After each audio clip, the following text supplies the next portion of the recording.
Terima kasih Tuhan, tidak putus-putusnya kami bersyukur kepada Tuhan atas anugerah yang Tuhan berikan bagi kami. Di hari ini Tuhan, kami mau beribadah kepadamu, di mana kami boleh mengingat Engkau datang bagi kami dan Kau rela mati bagi kami. Kau bangkit dan Kau naik ke surga. Terima kasih Tuhan Yesus, biarlah Tuhan hadir bersama-sama dengan kami. Tuhan melawat kami semua yang ada di tempat ini. Bahkan juga Tuhan melawat jemaat Tuhan yang ada di rumah. Biarlah kami semua bersama-sama boleh menikmati berkat Tuhan. Terima kasih Tuhan Yesus, kami siap untuk beribadah kepadamu. Dalam nama Yesus, haleluya. Amin.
Dan tiada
bekerja.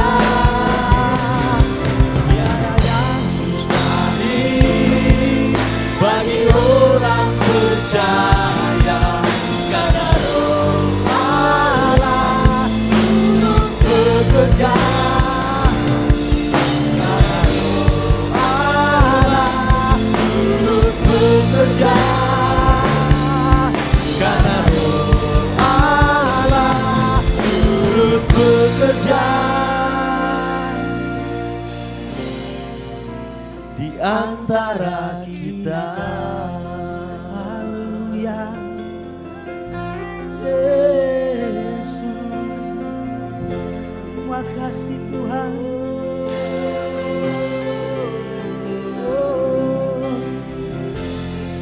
Haleluya.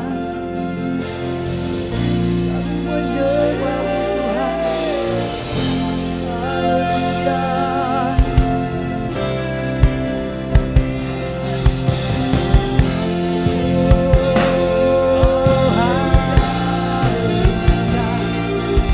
Terima kasih Tuhan, terima kasih buat kebaikan-Mu. Haleluya.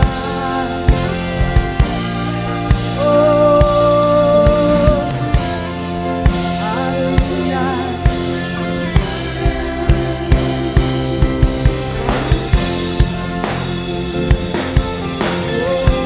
Terima kasih Tuhan, mulialah nama-Mu.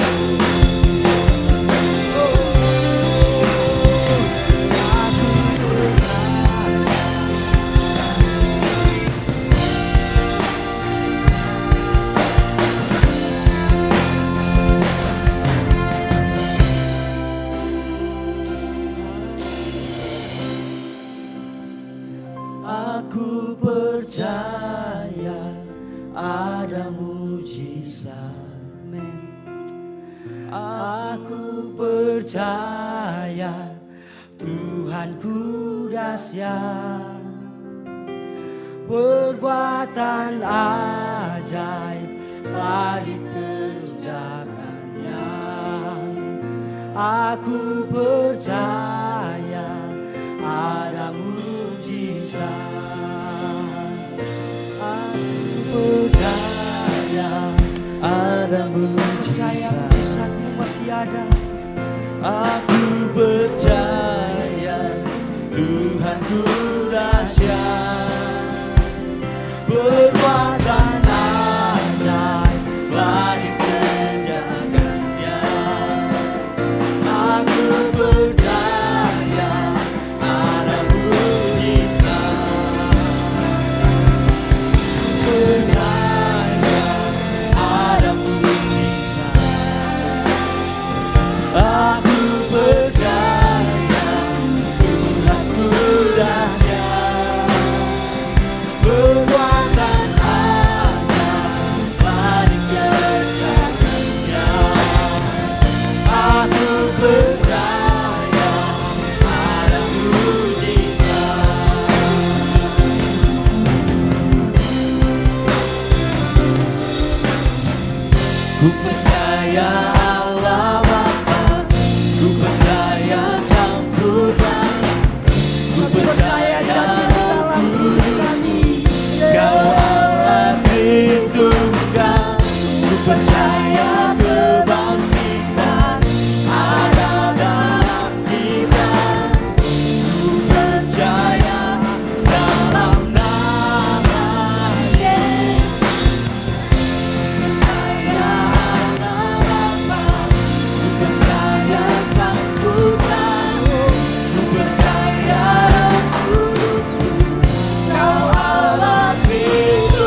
Shalom, selamat pagi, selamat kita bertemu kembali dalam kasih Tuhan Yesus Kristus.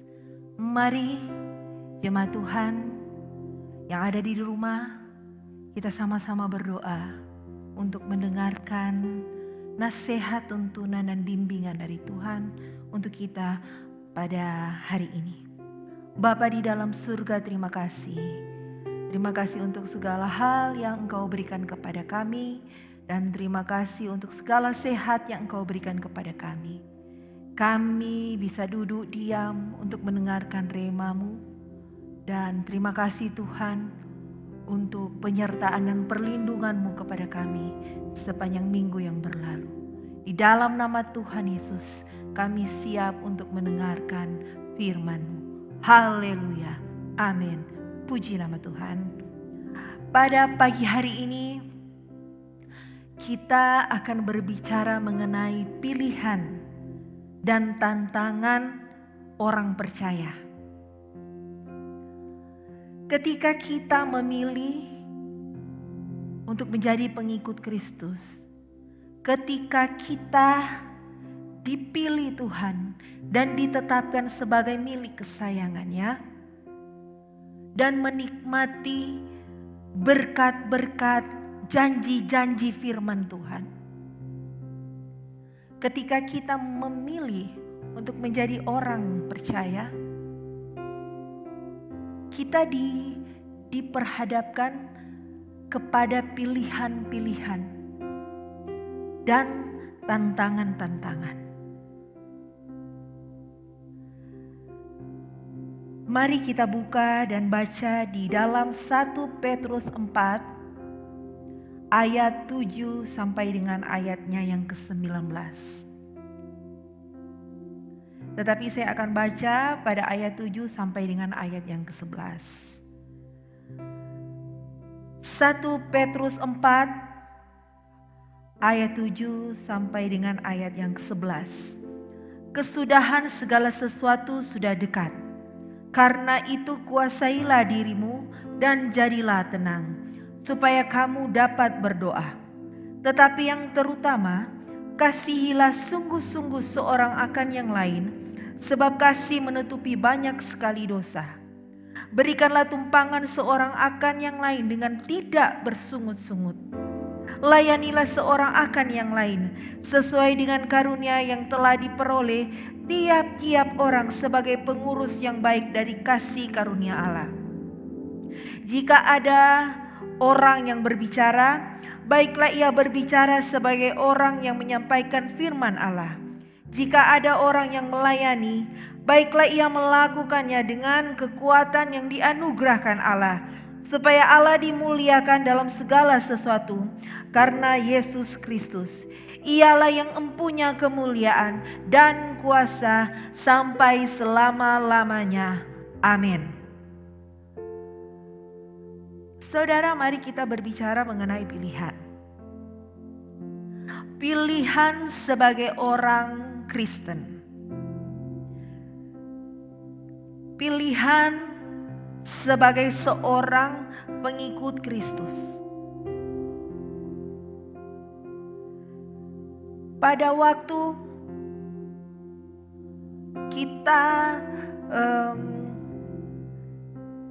secara sadar menentukan pilihan, selalu ada konsekuensinya. Selalu ada yang harus, tentu saja untuk mendapatkan sesuatu kita harus punya usaha. Ya, usaha, misalnya kita ingin hidup nyaman. Tentu kita tidak bisa duduk-duduk dan bermalas-malasan saja di rumah. Tetapi kita harus melakukan sesuatu untuk mendapatkan goal yang telah kita tetapkan. Orang Kristen, pengikut Kristus, bukan dia dipilih bukan karena garis keturunan. Ya, garis bukan semata-mata karena Misalnya orang tua kita sudah Kristen, otomatis agama saya adalah Kristen. Saya dibesarkan dalam prinsip-prinsip Kristiani. Tetapi ketika kita menolak untuk mengikuti ajaran Tuhan, automatically engkau tidak bisa menjadi kesayangannya Tuhan. Engkau tidak bisa menerima dan memetik buah dari pilihanmu. Dan berbicara mengenai pilihan, ketika kita menjadi pengikut Kristus, bukan karena orang memilihkan kita, ini engkau jadi pengikut Kristus ya, bukan. Paham ya saudara? Jadi ketika saya memberi makanan kepada putri saya, Dek, makan ini. Dia harus memakannya karena saya yang memberikan dia makan. Dia tidak punya pilihan. Karena saya sudah menetapkan menu yang harus dia makan. Berbeda dengan pilihan sebagai pengikut Kristus. Kita tidak bisa menetapkan misalnya kepada ikut ajaran ini. Kita tidak bisa memaksakan itu. Ketika engkau mengikut Kristus, memutuskan untuk menjadi pengikut Kristus, itu harus dengan secara sadar. Engkau menetapkan diri menjadi pengikut Kristus. Engkau secara sadar melakukan ajaran-ajarannya, perintah-perintahnya. Dan pilihanmu untuk mengikut Kristus bukan juga ditentukan oleh organisasi gereja. Ketika si A beragama lain, organisasi gereja menetapkan engkau menjadi seorang Kristen, tidak bisa. Dia harus mengakui secara sadar bahwa saya ingin mengikut Kristus. Berbeda saudara dengan orang yang saya sudah terlahir sebagai orang Kristen, tetapi tidak melakukan ajaran Tuhan, tidak menuruti perintah-perintah Tuhan. Berarti itu dia hanya beragama Kristen. Dia menulis apply di lamarannya agama Kristen, religion Christian. Hanya untuk mengisi berkas saja, hanya di atas berkas saja dia Kristen. KTP saja dia Kristen. Tetapi seorang pengikut Kristus, dia harus menjadi serupa, segambar dengan apa yang dia ikut. Pada waktu seseorang mengidolakan, misalnya seorang artis Korea, atau misalnya Elvis Presley lah. Tentu dia akan, saya sering melihat film atau membaca artikel bagaimana fans dari si artis itu sampai membuat museum tentang dia. Gaya rambutnya, gaya berpakaiannya, gerak-geriknya pada waktu bernyanyi ikut sama persis. Itulah seorang fans yang fanatik. Dia berusaha mengikuti caranya berpakaian, caranya berbicara, bahkan lifestyle-nya diikuti. Kira-kira begitu gambarannya. Pada waktu kita memutuskan dan memilih kita menjadi pengikut Kristus, kita memutuskan untuk menjadi serupa dan segambar dengan Kristus.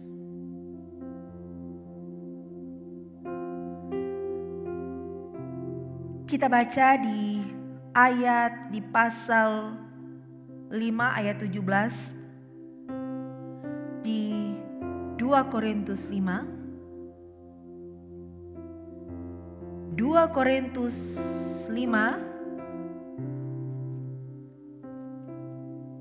ayat yang ke-17. Jadi siapa yang ada di dalam Kristus, ia adalah ciptaan yang baru. Yang lama sudah berlalu, sesungguhnya yang baru sudah datang. Pada waktu kita memilih untuk menjadi pengikut Kristus, kita harus menjadi ciptaan yang baru. Ciptaan yang baru berarti mengalami kelahiran yang baru di dalam Yesus Kristus. Keberadaan yang baru. Yang lama, hal perilaku-perilaku yang tidak baik menjadi seorang yang berperilaku baik. Yang dulunya misalnya emosian, pemarah, pendengki, suka jealous, iri hati, tidak bisa melihat orang sukses, langsung panas hati, suka bersaing, suka menganggap diri yang paling hebat, overconfident, bahwa yang lain biasa-biasa saja pelayanannya. Saya luar biasa. Kalau masih bersikap seperti itu, berarti dia belum menjadi ciptaan yang baru. Keberadaannya masih lama. Atau sensitif.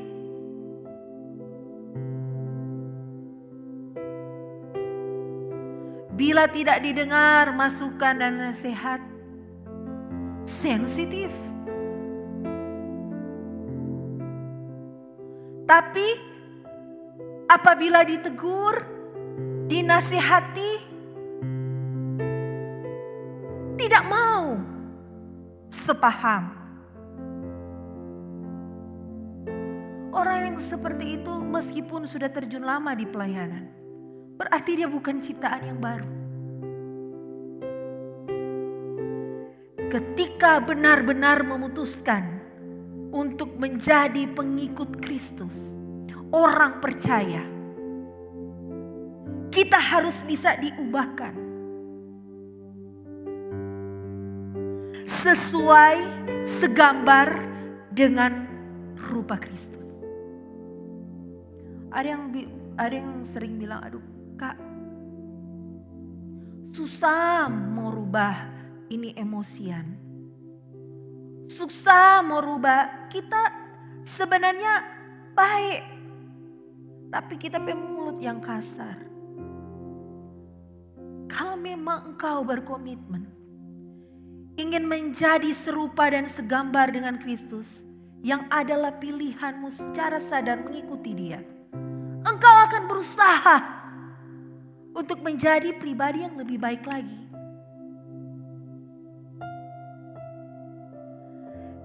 Ketika masih berkubang di dalam dosa, percabulan, persinahan, perselingkuhan, dan engkau melayani, kau bukan ciptaan yang baru.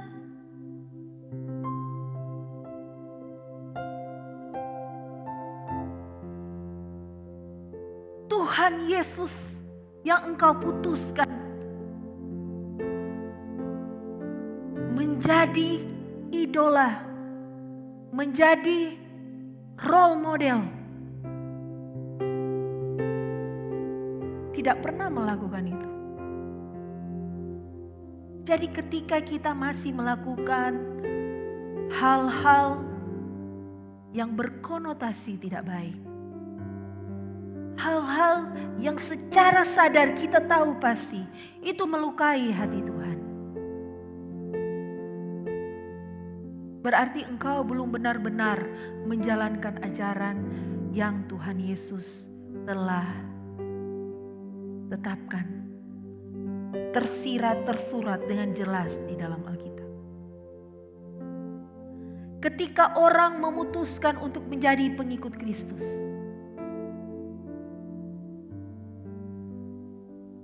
kita baca di 1 Petrus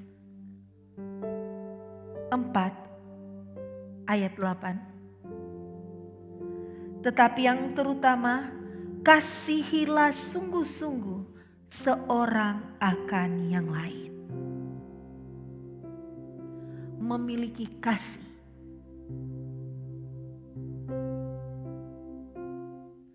memiliki empati kepada orang lain,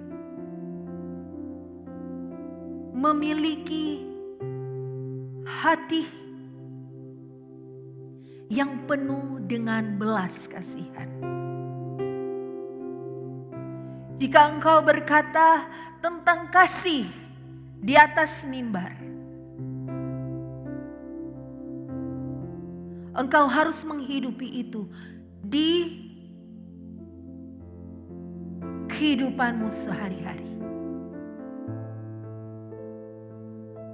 Karena ketika engkau berbicara mengenai kasih seorang akan yang lain di atas mimbar ini,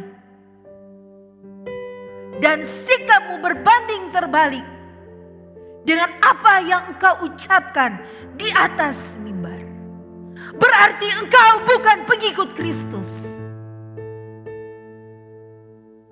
Meskipun engkau mengaku bahwa engkau pelayan Tuhan, pelayan Kristus,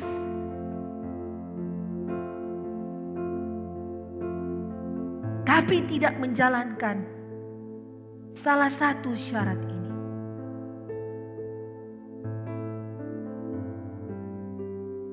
engkau bukan pengikut Kristus. Yang kedua, ayat yang ke-9. Berilah tumpangan seorang akan yang lain dengan tidak bersungut-sungut, berbelas kasih, dan tidak bersungut-sungut.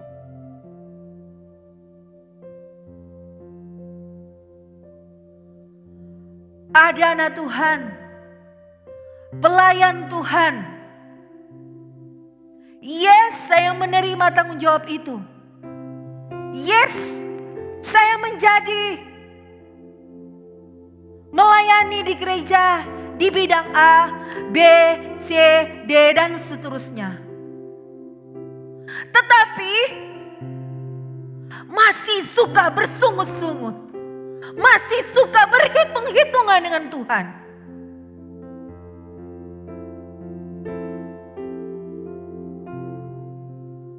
Sorry gembala, kita punya job cuma sampai di sekian, kenapa diberikan tanggung jawab lain? Banyak orang yang menganggur itu.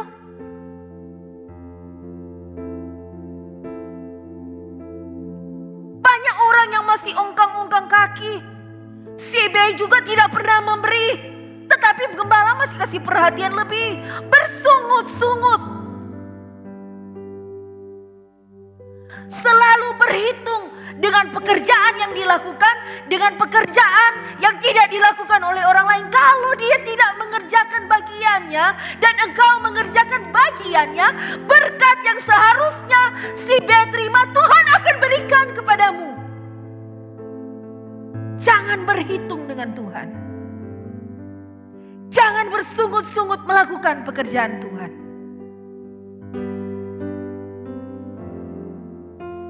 Ayat yang ke-10. Masih di dalam 1 Petrus 4. Layanilah seorang akan yang lain sesuai dengan karunia yang telah diperoleh tiap-tiap orang sebagai pengurus yang baik dari kasih karunia Allah. Berbicara apa, saudara? Berbicara mengenai komitmenmu yang utuh. Melayani seorang dengan yang lain. Berbicara mengenai sepenuh hati. Sepenuh hati. Berkomitmen penuh. Mengerjakan apa yang Tuhan sudah berikan untuk engkau selesaikan. Jangan lihat besar kecilnya pelayanan. Belum tentu upah yang saya terima lebih besar dari seorang yang menjadi pendoa syafaat. Belum tentu. Belum tentu engkau sudah berkhotbah kesana kesini. Belum tentu upah yang akan engkau terima lebih besar dari seorang kolektan atau aser atau kostor gereja. Bila engkau mengerjakan itu dengan setengah-setengah hati, bila engkau mengerjakan itu dengan motivasi yang tidak benar, upahmu tidak akan diterima.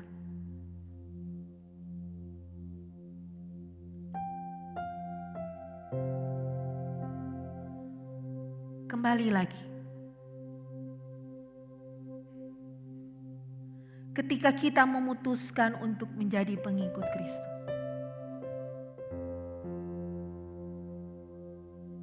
pasti kita akan selalu lapar untuk mencari apa yang Tuhan inginkan. Kita selalu lapar dan haus untuk mencari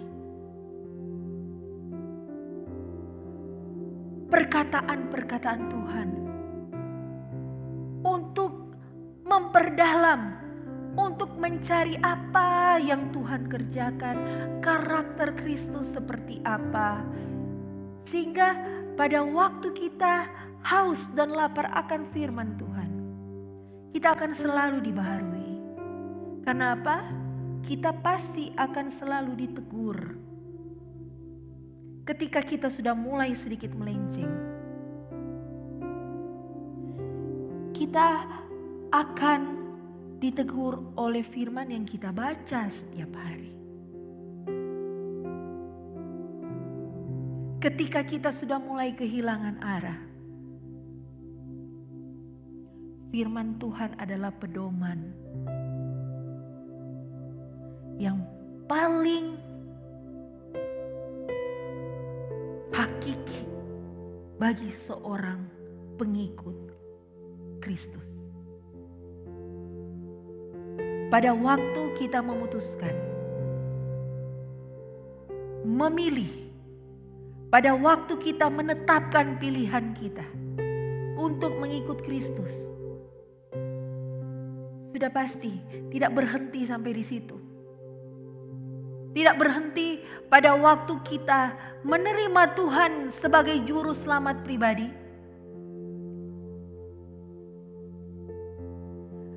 kita berhenti sampai di situ. Ada tantangan-tantangan yang harus kita hadapi. Ujian-ujian yang harus kita hadapi. Tantangan itu adalah pertama, kita dituntut penyerahan total. Penyerahan segenap hati. Sudah disentil di pembahasan yang pertama. Tetapi kita akan baca di ayat yang ke-11. Jika ada orang yang berbicara, baiklah ia berbicara sebagai orang yang menyampaikan firman Allah. Jika ada orang yang melayani, baiklah ia melakukannya dengan kekuatan yang dianugerahkan Allah, supaya Allah dimuliakan dalam segala sesuatu karena Yesus Kristus. Ialah yang empunya kemuliaan dan kuasa sampai selama-lamanya. Amin. Dituntut penyerahan total.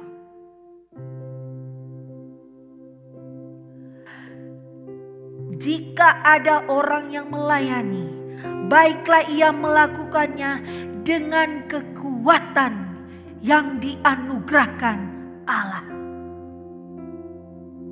Segenap kekuatan, segenap hati.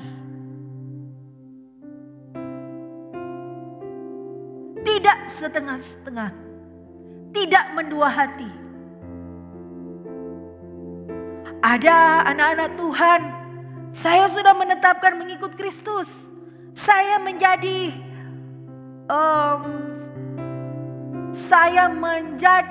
seorang yang akan sungguh-sungguh dalam memikul salibnya Tuhan.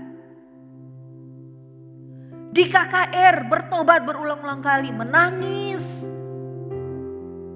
Atau dengar lagu, aduh langsung terenyuh. Cuma karena emosi saja, terbawa perasaan. Tetapi ya masih on off. Rajin melakukan pelayanan. Rajin masuk gereja. Tetapi belum bisa meninggalkan dosa-dosanya. Masih melakukan dosa-dosa yang tersembunyi, yang tidak diakui di hadapan Tuhan.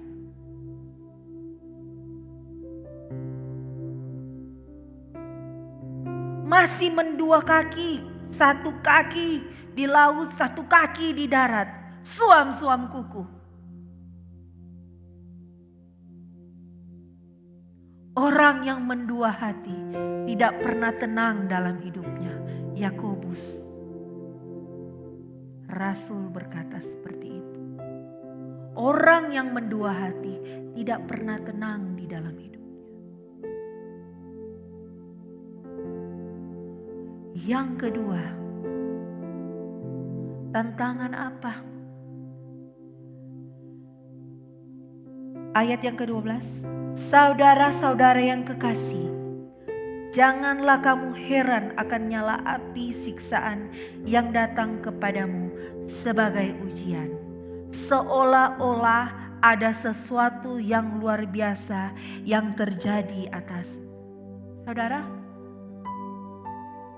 ketika kita memutuskan untuk menjadi pengikut Kristus, Tuhan berkata di sini, tantangan yang harus kita hadapi salah satunya adalah harus tahan terhadap pencobaan.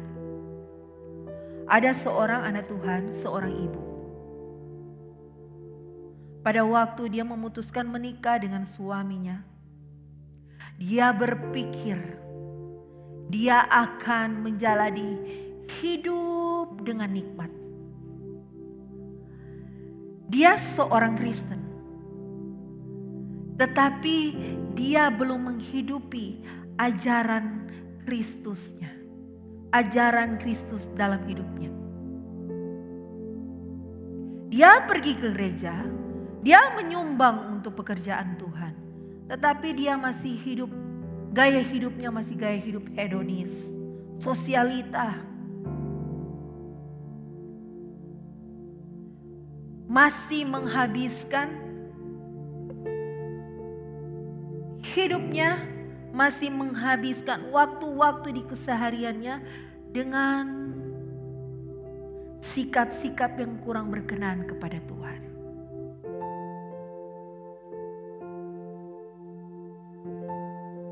Waktu dia memutuskan dia menikah dengan suaminya yang seorang pengusaha yang berhasil, dia berpikir dia akan hidup nyaman.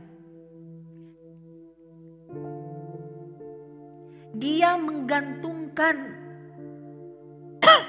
menggantungkan harapannya kepada suaminya, kepada hartanya. Dia tidak menggantungkan hidupnya kepada Tuhan. Dan dia sangat percaya suaminya begitu mengasihi dia, begitu mencintai dia. Tapi suatu saat, suatu ketika suaminya berkhianat, memiliki wanita lain. Dia merasa hidupnya hancur. Dia sudah mulai komplain pada Tuhan.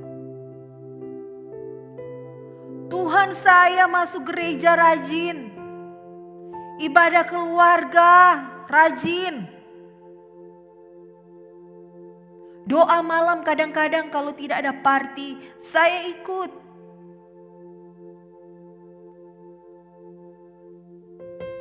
Bahkan saya menyumbang di kegiatan-kegiatan gereja. Saya ikut membangun rumah Tuhan. Dengan nominal yang tidak kecil Tuhan. Tetapi kenapa Engkau izinkan suami saya melakukan pengkhianatan? Karena dia menggantungkan harapannya kepada suaminya. Tuhan menggoncang harapan itu.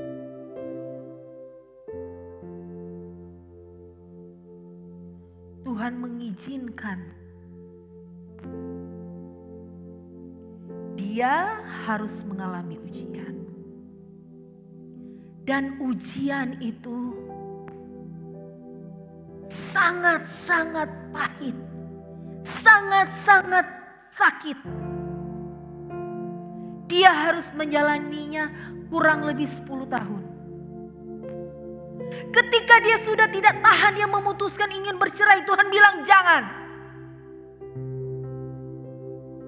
Pada waktu dia pulang ke rumah, suami pulang ke rumah, dia ingin rasa-rasanya untuk marah, berteriak. Tetapi Tuhan bilang kasihi dia.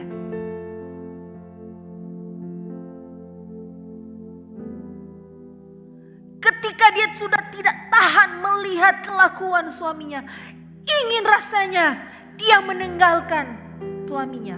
Bahkan memutuskan untuk meninggalkan suaminya.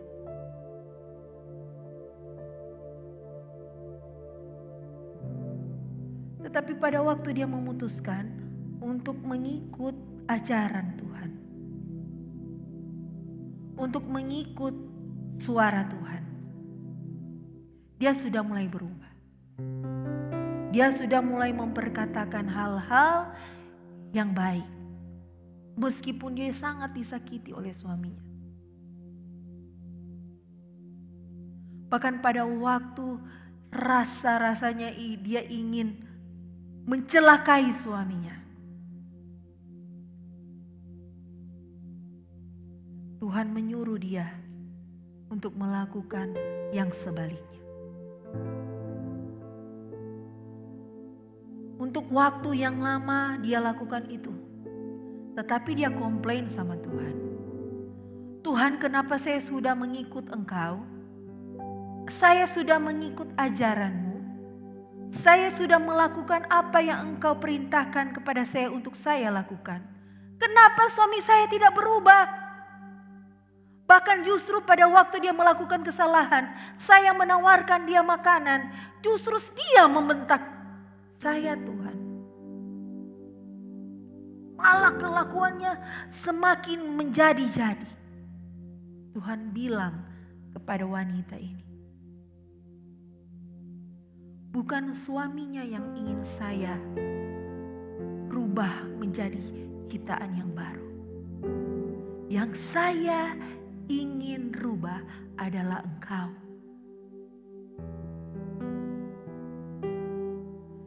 Yang saya ingin berkati adalah engkau, bukan suamimu. Pada waktu dia akhirnya mengerti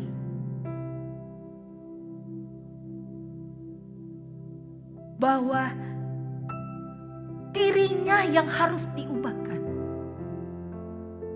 dirinya yang harus kuat menghadapi tantangan ketika dia memutuskan untuk memilih ajaran Kristus, menghidupi firman Tuhan. Dia harus secara sadar harus menghadapi ujian untuk naik level. Dia harus menghadapi pencobaan. Dia harus tahan untuk menghadapi pencobaan. Itulah tantangan ketika kita memutuskan untuk mengikuti ajaran Kristus. Itulah tantangan Daud ketika dia memutuskan untuk menjadi serupa dan segambar dengan Tuhan. Itulah ketika Daud pada waktu dia di situasi yang sulit, dikejar-kejar oleh raja untuk dibunuh. Dia di dalam situasi yang sulit di padang gurun. Situasi dan kondisinya tidak di dalam zona yang nyaman untuk menaikkan pujian kepada Tuhan. Situasi dan kondisinya di padang gurun, kekeringan, penuh dengan ketakutan, dikejar-kejar oleh penguasa. Apakah engkau pada waktu engkau pada situasi yang sulit, situasi yang sukar, mungkin saat ini engkau sedang dikejar-kejar untuk memenuhi kewajiban-kewajiban yang engkau tahu, oh Tuhan, harus dengan cara bagaimana saya harus memenuhi kewajiban-kewajiban ini. Tuhan tidak pernah berjanji bahwa langit akan selalu cerah, bahwa akan selalu ada pelangi. Tuhan tidak berjanji bahwa tidak akan ada hujan ketika kita mengikut Kristus. Tuhan tidak pernah berjanji bahwa kita akan selalu baik-baik saja dalam mengiring Tuhan. Tidak.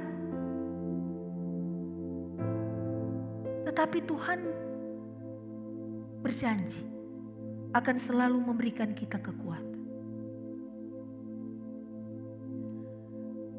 Ketika kita menentukan pilihan kita untuk menjadi pengikut Kristus, tantangan ketiga yang harus kita hadapi, kita harus bersaksi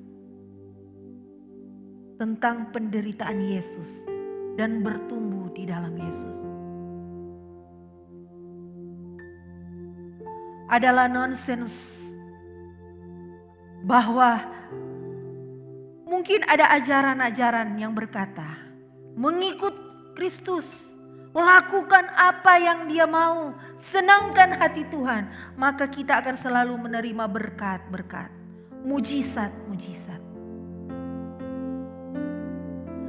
Menjadi pengikut Kristus itu memiliki keterikatan yang erat dengan Yesus Kristus. Siap hadapi resiko karena iman. Petrus, kita sama-sama tahu cerita mengenai Petrus. Bagaimana dia menyangkal Tuhan Yesus, melarikan diri dari Tuhan ketika orang melihat dia bahwa dia adalah pengikut Kristus, pengikut Yesus. Dia tidak bersaksi tentang imannya, tetapi selalu ada pengampunan yang Tuhan berikan. Ketika mengakui di hadapan Tuhan telah melakukan kesalahan, Petrus diangkat Tuhan mengadakan mujizat demi mujizat.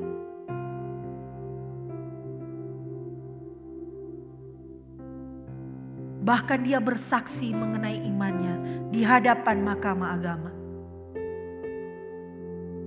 Dia bersaksi tentang imannya di bait Allah. Dia bersaksi tentang imannya di Serambi Salomo tanpa rasa takut.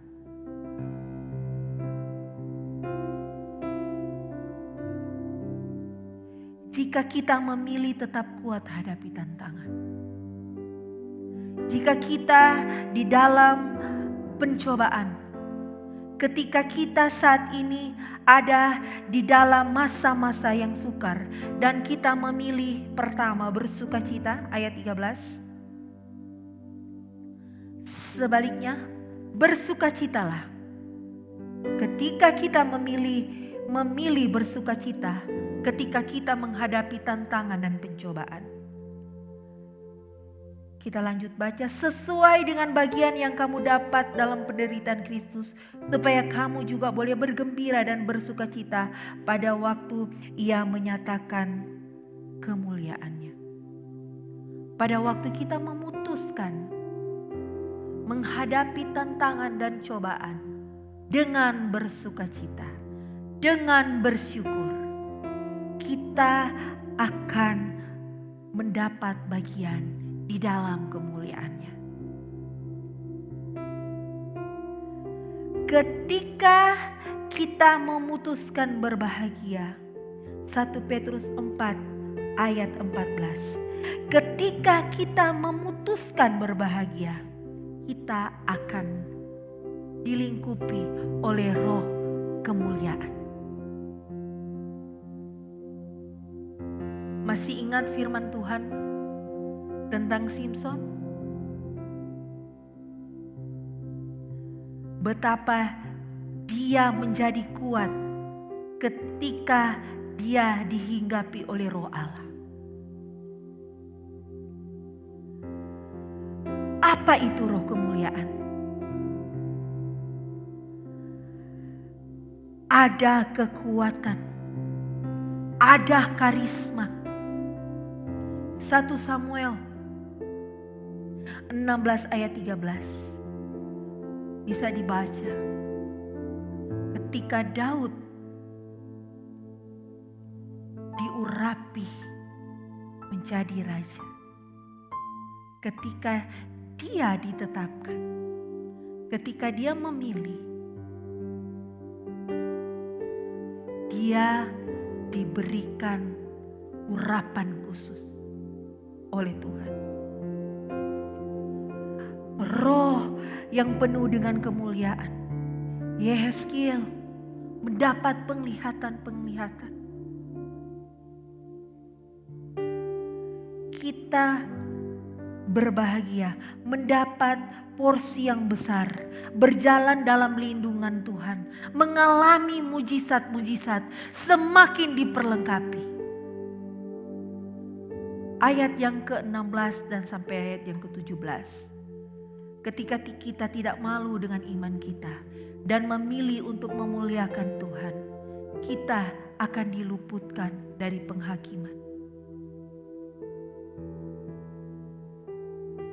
Berbicara mengenai kekekalan.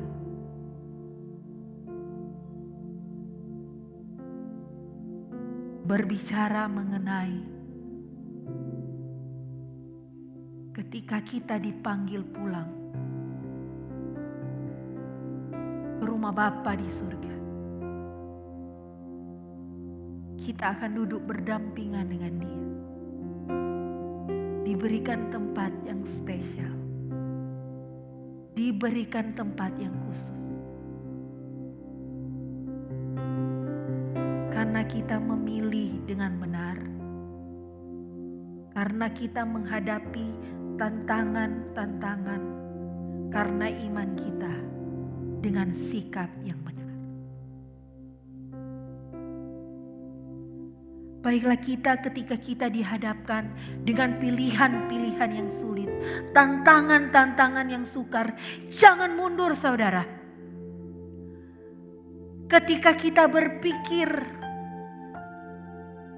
fokus kita kepada hal-hal yang ilahi, kita tidak akan takut lagi berbicara tentang maut.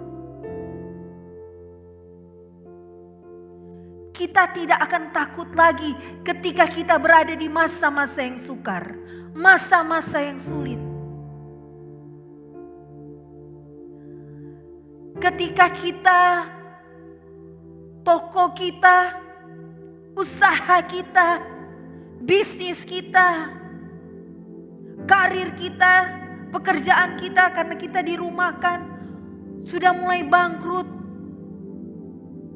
kehilangan job, tidak lagi tahu apa yang harus dilakukan untuk mengadakan dan memenuhi kebutuhan kita. Ketika kita dihadapkan di situasi yang sukar, jangan takut. Matius 11 ayat 28 sampai 29. Matius 11 ayat 28 dan 29. Marilah kepadaku semua yang letih lesu dan berbeban berat. Aku akan memberikan kelegaan padamu. Tetaplah bersukacita, tetaplah berbahagia, tetaplah memuliakan Tuhan. Gusti ora sare. Tuhan tidak pernah menutup mata untuk setiap pengorbanan-pengorbanan yang kita lakukan. Tetapi saudara, setelah ayat 29 dari Matius 11, setelah ayat 28 ada ayat 29. Pikulah kuk yang kupasang dan belajarlah padaku, karena aku lemah lembut dan rendah hati, dan jiwamu akan mendapat ketenangan. Ketika kita berbeban berat, kita memiliki masalah-masalah, kita ada di dalam situasi yang sulit, tantangan-tantangan yang membuat lutut gemetar. Ada undangan dari Tuhan. Marilah datang kepadaku. Aku akan memberikan kelegaan kepadamu. Datang kepada Tuhan. Maka ada jalan keluar yang akan Tuhan berikan. Tetapi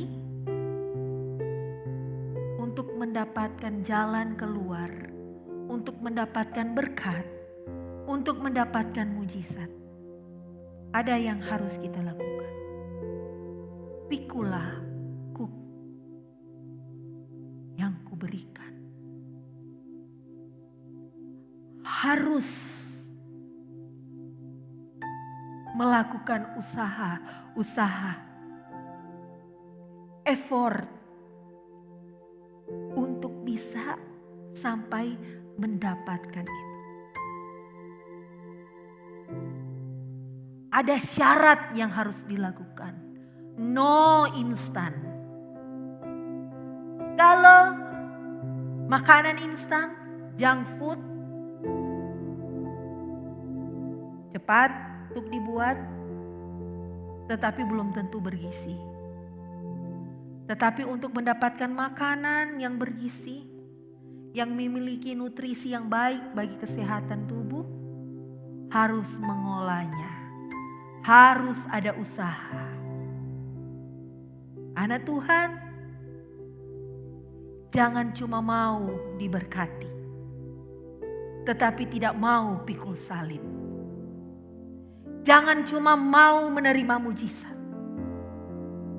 tetapi tidak mau menghadapi tantangan-tantangan untuk membuktikan keteguhan iman.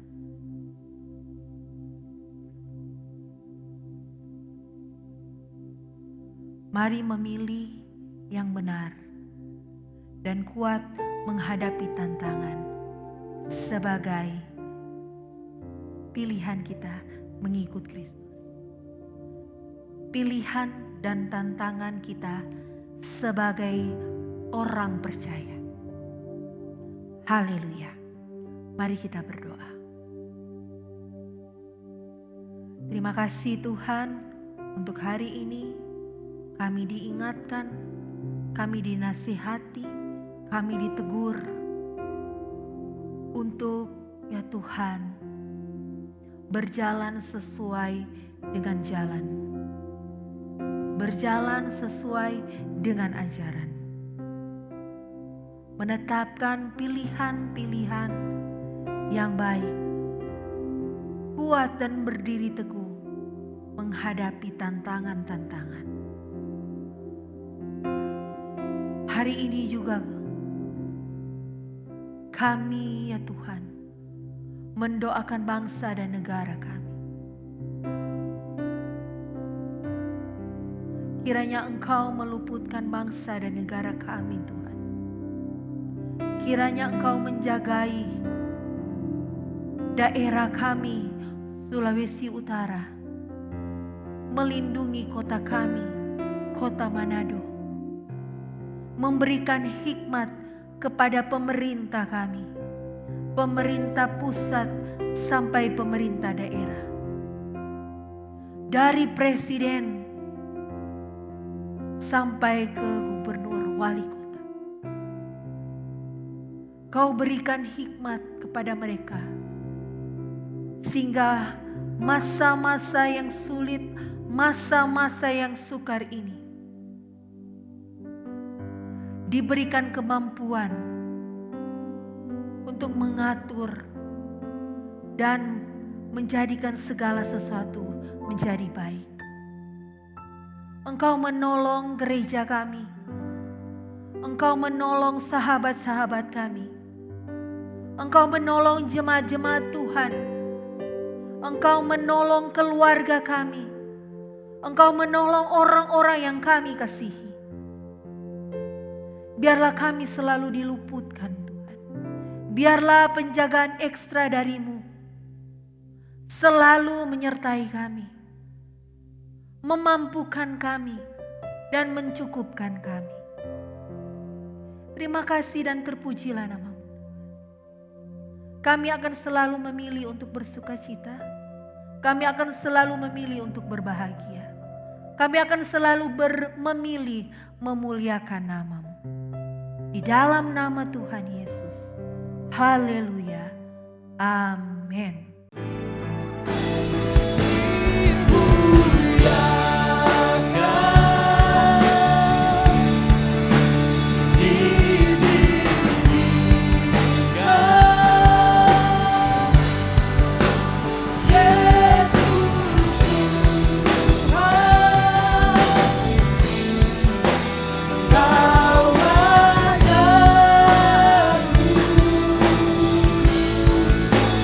Yeah.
Marilah kita menerima berkat yang utuh dan sempurna, yang berasal dari segala terang.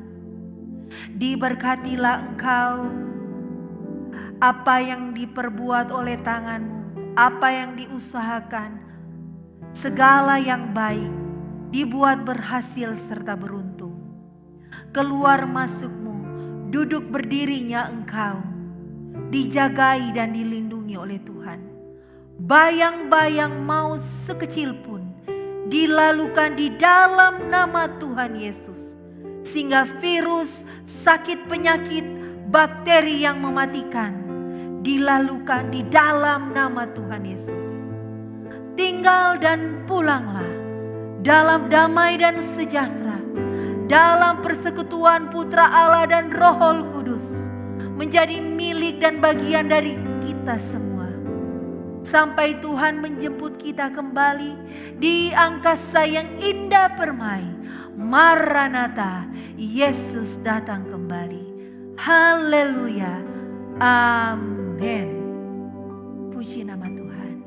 Shalom.